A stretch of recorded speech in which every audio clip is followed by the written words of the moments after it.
Hi everyone, this is Joseph from Forest Tech Reviews, aka your favorite Cajun tech reviewer, back with another video. Today's video, yes, I'm gonna give you the first 10 things you should do once you pick up your Google Pixel 7 Pro. But before I get into this video, check this out.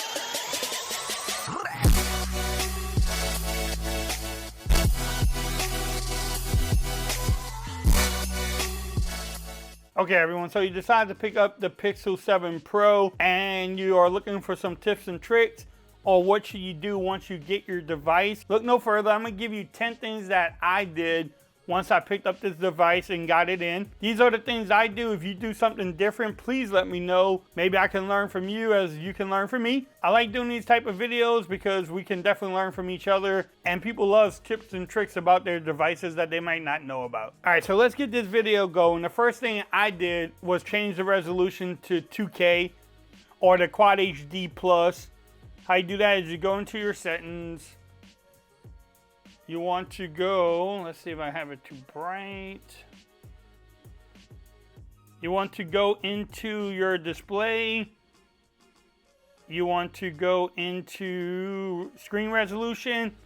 When you get the phone, it comes in 1080p Full HD. Google is getting like Samsung and shipping it in the lower resolution. I don't know why, but it is what it is. You can definitely change it and get, you know, the screen resolution that it deserves. All right, so that was the first thing. The second thing that I did was change my icon layout. I like the app grid to be 5x5 or even 6x5, just depending on the phone. When you get the Pixel 7 Pro, it comes 4x4, which, hey, it is what it is. If you like it, then that's good for you. But if you want to change it, there's two ways. You can hold here and go to wallpaper and style, or you go into your settings and go to wallpaper and style. If you scroll down at the bottom, it says app grid. So you can do 4x4, 4x5, 3x3, and 2x2. So I'll leave it on 5x5. And that way you have 5 up and 5 down. I just think it looks better, but it is your phone. You can do whatever you want. The third thing I recommend doing is set up your home settings, and how you do that is go into your home settings here, and then you can change everything in here, and I suggest going in there. The things I did was add an app icon to the home screen for new apps. I turned that off. If you want to turn off notification dots, you can turn that off. If you don't want the Google app to come when you swipe over to the right, so if you don't want that to show, you can actually turn that off too. I mean, even if you want your suggestions on the apps at the bottom, it will give you suggestions on apps right here. So you can actually turn that off too. And I actually have that turned off. So right here you can see, if you go to suggestions on home screen, I'd actually turn that off. But it's your phone. You go in there, set it up the way you want. But those are the major things that I look for. All right, so let's keep this going. Number 4 is you want to go into the gestures on here. And what I mean by that, you go to settings again, system, you go into your gestures here, and you can do flip for camera selfie. If you want to quick open the camera app by pressing the power button twice, you can turn that on. So if I hit the button twice, it will open up the camera app. And then there's other ones in here, so you want to go in there and make sure you have whatever you want to set up. And then you can even set up quick tap, where if you want to take a screenshot, you tap the back of it and it will take a screenshot. Let me see if it'll work with a case. I doubt it. Oh, and yes, it does work with a case on there. So yeah, if I want to take a screenshot, there you go.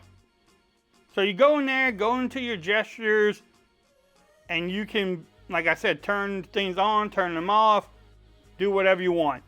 The things I like to do is lift to check your phone. I also like to tap to check my phone. So if the phone is turned off, you can tap it and it will show you your screen and everything else. Number 5 is one that people don't really talk about.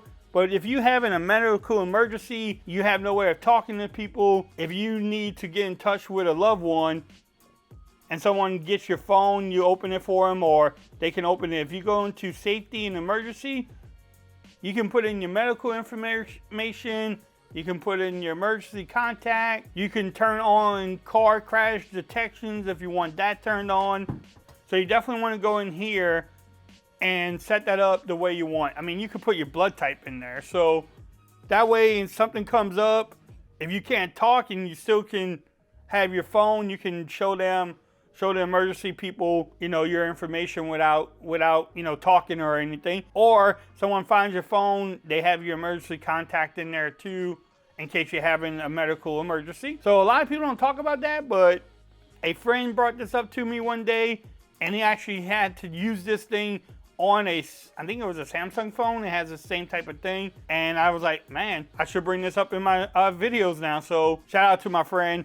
But go in there, set that up just in case something happens, because you never know. These days, you never know. All right, so the sixth thing, you want to go into your settings. It's called adaptive sound. And what that is, if you go here, turn it on, what it does, you can definitely pause that and read it. But it improves the sound quality from your phone speaker. It uses the microphone to assess the acoustics near you and then adjust the sound equalizer setting for your environment.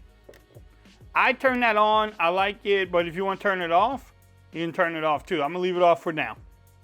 But that's one thing that a lot of people don't talk about either. If you want to get the best sound from your phone, turn that on. All right, number 7, the battery percentage up there. If you want to turn that off, or maybe if you want to turn it on, I think it comes on when you get the phone. But someone told me one time, hey, how do I turn that off? So if you go into battery settings here, you can show your battery percentage. If you want to turn it off, you can actually hide it. But I like it on. I think it was on when I got the phone. But if you want to turn it off, there it is. If you don't need the battery's percentage, that is up to you. All right, so let's keep this moving. Number 8, notifications on the lock screen. If you go into your settings, you go into the notification settings, but you can control all your notifications here. But also, if you want to go into notifications on your lock screen and not show any on the lock screen, you can do that. Or hide silent conversations. It's just whatever you want to do, you can definitely do so. In here, you can do notification history. So if you want to see all the notifications you get within like a 24-hour period, you can turn that on and it will list them all here. That's another feature. I don't use that one too much, but that's up to you. If you want to use it, you can definitely do so. All right, number 9, how you turn off your phone. I don't know why every manufacturer is doing this. Now, normally when you get your Pixel 7 Pro, if you hit the power button, it will bring Google Assistant off. I actually turned that off. And how you do that is go into your settings, you go back to system, you go to gestures, and then way at the bottom, press and hold power button. So if you do Google Assistant, hold for assistance, then what it will do is bring up Google. I pressed it too many times. So if I press and hold now, it brings up Google. I don't know why they do that. So if I go back to system, I go back to gestures, I turn that off. I like the power button. I don't know what y'all think about it. Y'all let me know what you do, because I just don't get it. All right, so the last thing I want to do is the always on display. So if I turn off my phone, you can see the always on display. When you get the phone, it's not there. And then Google calls it something different. They don't call it always on display, or at least in the settings they don't call it. So what you want to do is go into your display settings again. You go into the lock screen. And then down here where it says always show time and information, if you turn that off, then when you lock your phone, it just has a black screen. There's no always on display. You can tap it and wake it up, but I want the always on display. So you go back into your display, you go back into lock screen,